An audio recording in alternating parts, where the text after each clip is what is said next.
Boa noite a todos. Estamos começando o nosso Tropicana na Copa nesta sexta-feira de Jogo do Brasil, onde esperávamos dizer que na próxima terça teríamos Brasil e Croácia por uma vaga à final da Copa do Mundo, mas só que não, como se diz, né? O Brasil acabou ia ganhando, né, o seu jogo da Croácia por 1-0 e no minuto final da prorrogação cedeu o empate. Depois nos pênaltis foi um desastre só as cobranças dos brasileiros, e aí a Croácia acabou eliminando o Brasil. O Brasil está fora da Copa e a Croácia jogará contra a Argentina, que há pouco eliminou os holandeses e nos pênaltis ganhava muito bem por 2-0. Também cedeu o empate no final do jogo, né? No final do jogo, e na prorrogação não saiu o gol, e aí a decisão foi para os pênaltis, mas aí os argentinos foram muito felizes. O seu goleiro defendeu 2 cobranças de uma maneira espetacular, e a Argentina vai decidir uma vaga à final com a Croácia na próxima terça-feira, às 16 horas. No sábado, amanhã, os outros jogos que poderão fazer a semifinal da quarta-feira próxima. Portugal enfrenta Marrocos e, à tarde, Inglaterra enfrenta a França. E hoje vamos conversar, então, né, sobre este momento da Copa do Mundo com o Fernando Rego Barros, né, que esteve conosco na segunda-feira passada também, e um convidado mais que especial, o comentarista, hoje está aposentado, mas a sua expertise em futebol e a sua lucidez continuam de forma excelente, como sempre. Lauro José de Quadros conosco, é uma alegria ter vocês os dois aqui. Uma boa noite, Fernando, uma boa noite, Lauro Quadros. Boa noite, Flávio, boa noite, Lauro. Prazer enorme estar com vocês aqui de novo. Olha, foi um verdadeiro eletrocardiograma, e o velhinho aqui, com 83 anos, sobreviveu, cara, sobreviveu. E tem uma coisa que eu vou acrescentar para vocês. Tu falaste do Brasil contra a Croácia, que na verdade é Brasil contra a Iugoslávia, né? A Iugoslávia virou Croácia, Sérvia, Montenegro, Bósnia e Herzegovina. E quando eu era guri, se dizia que a Iugoslávia jogava o futebol sul-americano. Então tem todo esse negócio aí. Mas vocês não sabem da maior. Quando deu Holanda com a Argentina com a Holanda, Minito Ernesto e Minita Agostina, em Buenos Aires, sofreram muito também. Eu tenho um neto e uma neta em Buenos Aires, tá? Com essa idade já, 25, 24 anos. Mas o final para eles foi feliz. Tu imagina o vô Lauro acompanhando o Brasil e a Argentina se desse na semifinal, né, Lauro? Seria algo muito impressionante, mas não deu. E aí eu coloco, então, assim como pauta, né, o que houve com a nossa seleção, que não conseguiu desempenhar um melhor futebol. O primeiro tempo, eu acredito que foi mais da Croácia, inclusive, né? Se tivesse alguém que sair vencedor ali, seria a própria Croácia. Nós melhoramos no segundo tempo, mas parece, assim, que ainda ficamos esperando mais essa questão da genialidade dos nossos jogadores, e o jogo coletivo me parece que ainda nos falta, né? A mecânica de jogo ser mais importante do que as individualidades. E quando a gente não inverte esse processo, nós nos tornamos refém desta genialidade que nem sempre acontece. E aí perecemos. Como pareceu para vocês, então, este jogo desta tarde de sexta-feira e a nossa desclassificação? Fernando, Lauro, pode dar a sua opinião. Lauro. Então olha, para mim, tem mais uma coisa polêmica que a gente pode acrescentar, sem invalidar as outras que foram muito bem ditas por ti. O que é polêmico? O primeiro cara a bater o pênalti na Argentina, quem foi? O Messi. O Neymar bateu o pênalti no Brasil? Não. Isso é de hoje, a decisão do Tite, meu querido amigo Tite? Não, isso é antigo. Deixa o melhor de todos, o craque do time, para bater lá no suposto pênalti decisivo lá adiante. E aí o que acontece? Acabou não batendo pênalti nenhum o Neymar. Isso aí é antigo, Pois é. mas é errado. O Tafarel, o Rodrigo se deu muito bem nos treinamentos de pênalti. Treino é treino, jogo é jogo.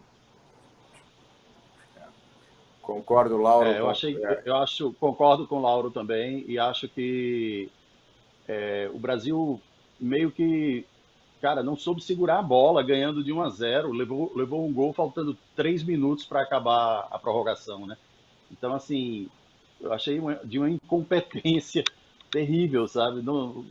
A bola chegava nos brasileiros e, de repente, já estava com os croatas, né? O Brasil não tocava a bola, ganhando de 1-0, não soube administrar, né? Então, quando chegamos nos pênaltis, foi essa tragédia que o Lauro já falou, né? Eu também não entendi porque Neymar foi escalado para ser o último pênalti. É até meio presunçoso isso, né? Você achar que o último cobrador é quem vai decidir tudo, né? E aí acontece isso, os dois primeiros não, o primeiro erra e eu acho que o Marquinhos foi o terceiro ou quarto, né? Acho que foi o terceiro, né? O Marquinhos. Acho que foi o quarto que errou, que bateu na trave, né? Isso, foi o quarto, né? Foi o pênalti do Marquinhos, foi o quarto. Mas concordo. Eu tenho uma tristeza. Eu tenho uma tristeza complementar a minha relação com o Tite. Nós estivemos reunidos na casa do Rui Carlos Osterman um mês e pouco atrás, porque o Tite, quando vai dar uma entrevista, mais de uma vez ele diz que eu comecei lá em Caxias, ouvindo o Rui e o Lauro, o Rui Carlos Osterman e o Lauro Quadros e tal, e nos elogia. Aí o Silvio Benfica pediu uma entrevista para o Tite, um mês e pouco atrás, no mês de novembro. E aí ele respondeu: eu te dou a entrevista, mas eu quero que o Rui e o Lauro estejam juntos. E aí, juntos contigo. E aí, na casa do Rui, um sábado à tarde, 3 horas, o Tite, o Benfica, o Rui e eu conversando. Então, por essa relação que o Tite tem conosco, essa generosidade, eu ainda fiquei mais triste. Sim. Não, realmente, eu acho que tinha que ter começado o melhor batedor, né, para dar segurança, né? E é uma gurizada ainda, né? O Vini Júnior é um excelente jogador, o próprio Rodrigo, né? Mas são jovens demais. Na minha opinião, o Vini Júnior não devia ter saído, né? Pois não, é. Outra coisa, gente, o Brasil tá cheio de atacantes, né? A gente vê a seleção aí com Rafinha, o Antony, né? O Rodrigo, o Vini Júnior, mas, cara, o Brasil chutou pouquíssimo a gol, né? Às vezes uma jogada ali trabalhada dentro da área, até da pequena área, resultava em algum chute que o goleiro croata, excelente por sinal, defendia. Mas você não viu o Brasil chutar de fora da área nunca, né? É uma falha, na minha opinião, uma falha tremenda. A gente tem tantos bons jogadores, né? E jogadores que sabem chutar de fora da área, mas o Brasil, no jogo de hoje, não deu chutes de fora da área, praticamente. Né? Então, para mim, uma grande falha. A Croácia tem doutorado em prorrogação e pênalti. Na última Copa, quando ela foi vice-campeã, era uma atrás da outra, uma prorrogação atrás da outra, e pênalti e tal. Ela é formada nisso aí, tem mais como curiosidade, né? Pois é. E uma invejinha que eu tenho, uma invejinha que eu vou ter daqueles que vão secar a Argentina, tá? Eu não posso secar por causa dos meus netos. Mas você sabe que eu não seco a Argentina, cara. Eu gosto do futebol da Argentina. Olha aqui, Lauro. Olha aqui que eu tenho aqui em casa, uma raça Lauro. Tremenda. Olha aqui, ó. Olha aí. Olha aqui, ó. Então, eu também não seco a Argentina. Não tem essa história. Eu acho que isso, com todo respeito ao Galvão Bueno, que é um baita narrador, mas ele criou muito essa história. Como é bom ganhar da Argentina, né? Então, nós temos a nossa rivalidade, mas acho que é um pouco exagerada também, né? Então, somos hermanos aqui, vizinhos, né? Então, se nós não formos, deixa a Argentina aí, né? Ela que vá adiante, quem sabe que decida contra a França. Vamos ver qual será o fôlego de Portugal sem o Cristiano Ronaldo. Será que Portugal conseguiu achar um caminho, né? Então, vamos por aí, né? É que o Galvão Bueno é um cara muito jovem. A primeira Copa que eu fiz foi em 1962, 60 anos atrás. A TV Globo, quando vem aqui me entrevistar, ela me chama de o sobrevivente, não é um sobrevivente, o sobrevivente da Copa de 62. E porque eu tinha 22 anos, o Pelé tinha 21, o Garrincha tinha 25, morreu com 50, o Zagallo tinha 30, eu tinha 22, o Zagallo tem 91, eu tenho 83. E sobre o Galvão Bueno, deixa eu contar um parênteses bem ligeirinho. O Galvão uma vez estava transmitindo o Galvão estava transmitindo a Fórmula 1, Fernando Alonso, o espanhol de Oviedo, das Astúrias, ganhou, subiu no pódio, e aí o Galvão, não estou falando pelas costas, o Galvão disse assim: que hino bonito esse hino da Espanha, e não tem letra, curiosamente não tem letra.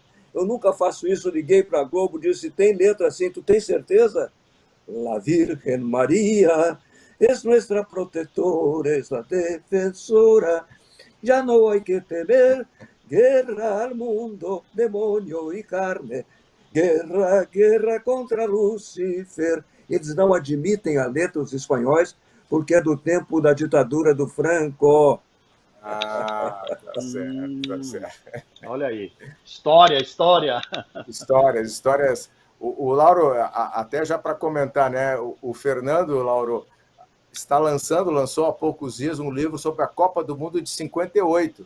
E o Lauro começou a cobrir Copas do Mundo em 1962, no Chile, né, Lauro? O BI, né? Uhum. É que eu entrei no rádio em 59. Eu entrei no rádio em 59, então em 58 eu não poderia, como comunicador, ter ido à Copa do Mundo. Sim. Mas, em 1983, Gothenburg, 25 anos do título de 58, eu estava lá em Gothenburg, 25 anos do título de 58 em Gothenburg. E outra coisa, eu sei que o Fernando é muito especializado na Copa de 58, gira muito uma notícia de que o Garrincha fez um filho lá em 58. Não, foi quando o Botafogo, em 59, esteve na Suécia, e aí está lá ele com 62 anos, o Garrincha tem 2 netos na Suécia, um deles joga na Inglaterra. Confere, Fernando. Exatamente. Confere. Esse filho foi numa excursão do Botafogo, né? Em 59, como disse o Lauro. Não foi em 58. O nome dele é Ulf Goldberg. Exato. Uhum. Contigo. Gente, voltando à Croácia, como o Lauro falou aí, que a Croácia é especialista em empatar e ganhar nos pênaltis, né? Se você olhar a campanha da Croácia nessa Copa, né, eles empataram com o México, né? Acho que ganharam um jogo só até agora, né? O resto foi empatando, né?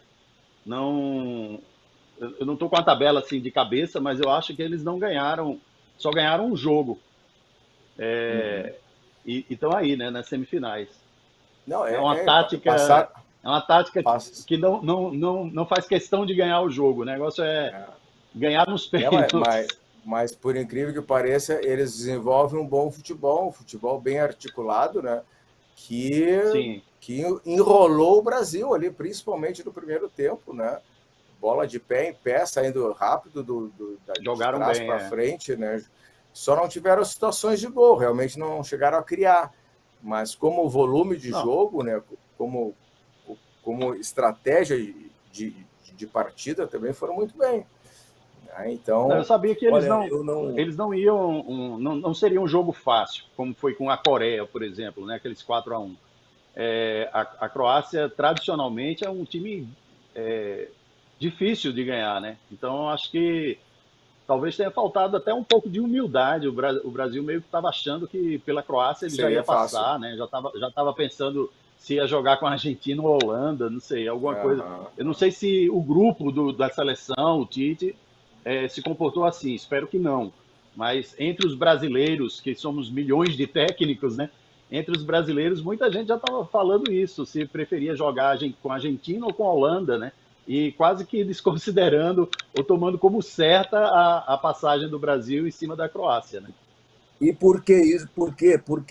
Principalmente porque a Croácia tinha jogado, somando tudo, 130 minutos na partida anterior, se desgastando fisicamente uma barbaridade, enquanto o Brasil jogou um tempo apenas, jogou 45 minutos, como goleou o adversário, a Coreia, No segundo tempo, o Brasil só treinou, deixou passar o tempo, estava descansadinho e desgastada fisicamente, era uma suposição, o time da Croácia. E a Croácia, no primeiro tempo, voava contra o Brasil. Como é que tu vai entender isso?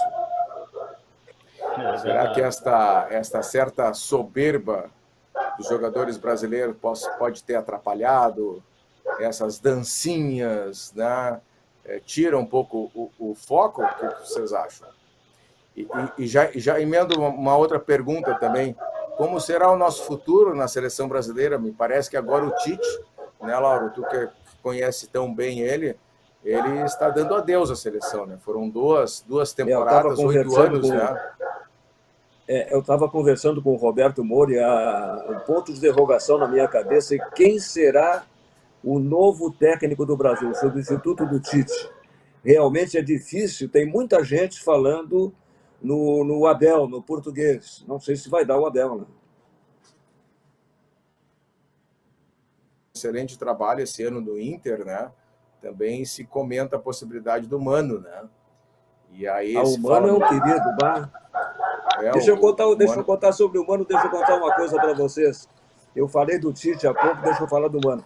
Uma das 3 vezes que a Globo veio aqui, botando câmeras na sala e tal, uma vez é o romance do Garrincha com o Elza Soares, outra vez é esse negócio da Copa de 62, e uma vez é o protagonismo dos gaúchos na seleção brasileira. São 8.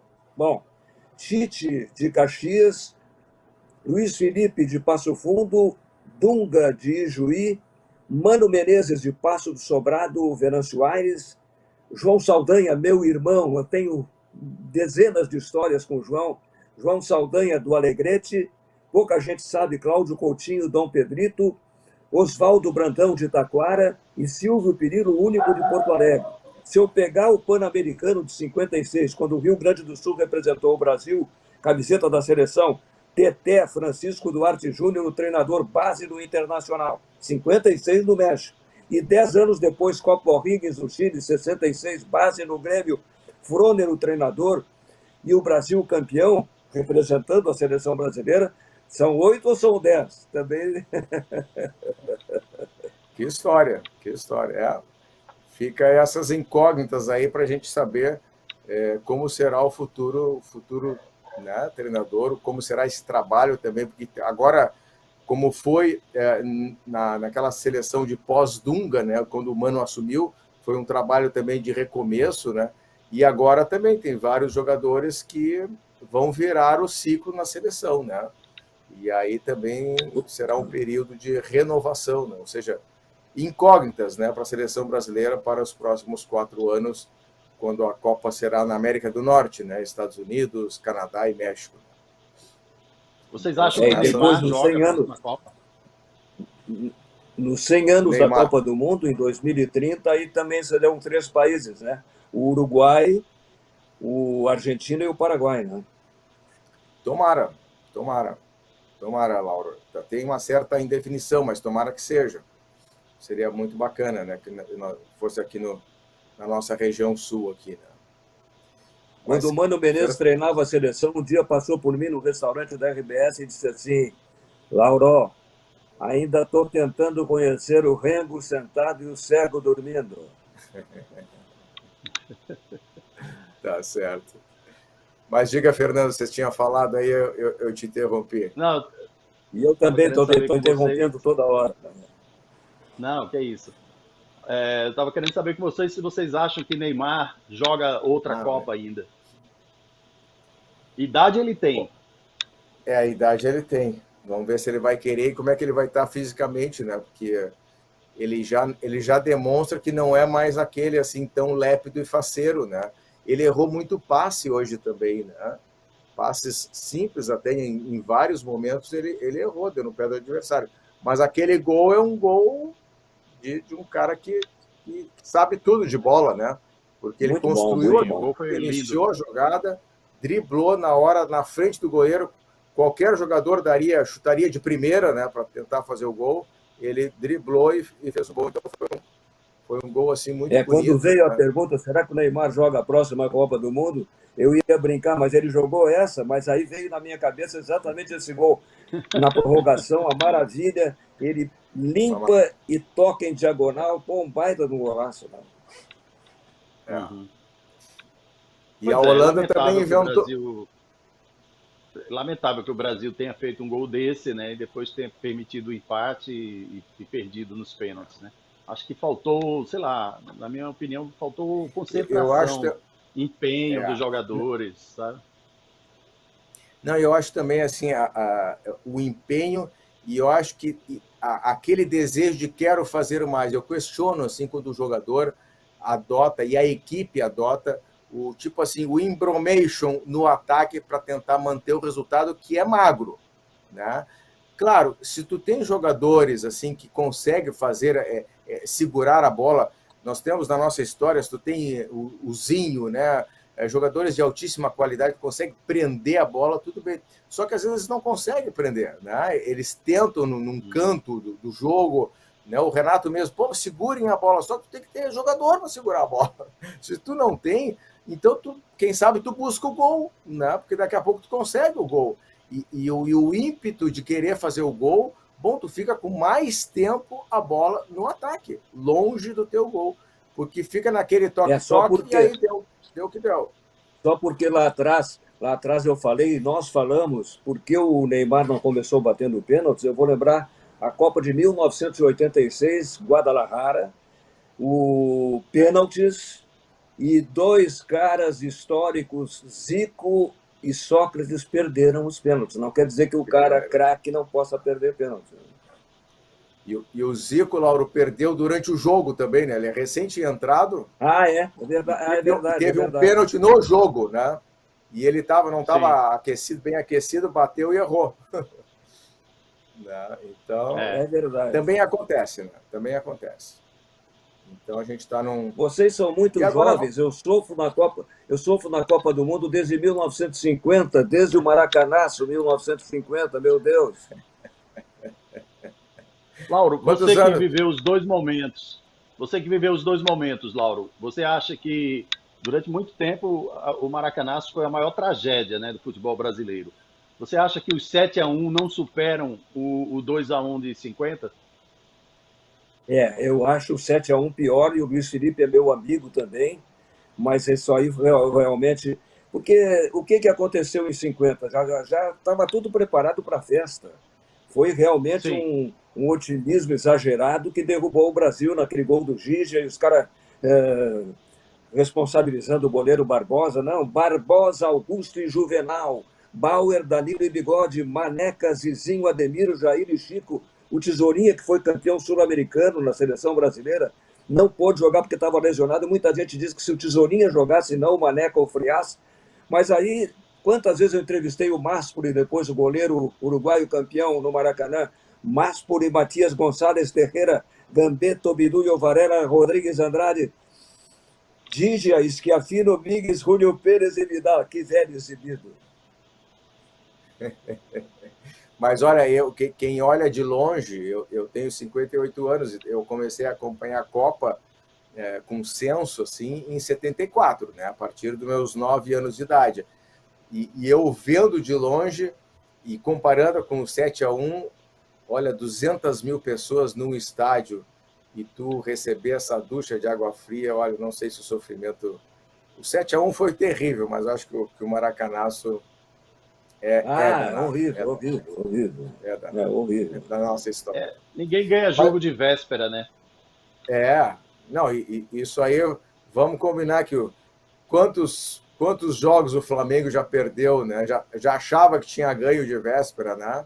E em Maracanã cheios já botou fora justamente por esse clima de já ganhou, né? Mas vamos fazer